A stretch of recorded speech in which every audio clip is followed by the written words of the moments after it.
residential schools, you learn a lot of things. প্রথমে media চ্যানেলকে নমস্কার।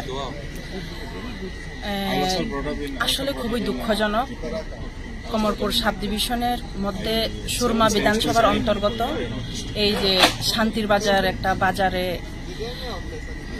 23 অক্টোবরে যে একটা বন্ধ ডেকেছিল সিভিল সোসাইটি, এই সিভিল সোসাইটির বন্ধ ডাকাতে এখানে একটা গন্ডগোল সৃষ্টি হয়েছিল। এর জন্যেই আমরা খুবই দুঃখিত সুরমাবাসীর লোক হিসাবে।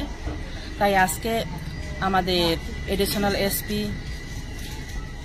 এসডিপিও, প্রশাসনের পক্ষ থেকে এখানে একটা পিসফুল একটা মিটিং হয়েছে।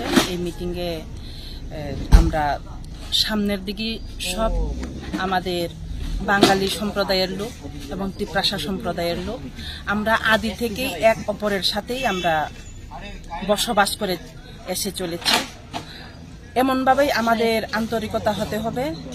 আগে যেভাবে ছিল এখনো ভুল হয়েছে তা আমাদের শান্তি মিটিংয়ের পরে আমরা স্বীকার করতে হবে। আমরা আরো চেষ্টা করব সামনের দিকে আমার বাঙালি ভাই বোনরা এবং তিপ্রাসা ভাই বোনরা আমরা সবাই একত্রভাবে আগের মতোই আমরা আবার আমাদের পরিবেশটাকে ঠান্ডা শৃঙ্খলাভাবে আমরা সৃষ্টি করতে চেষ্টা করতে হবে।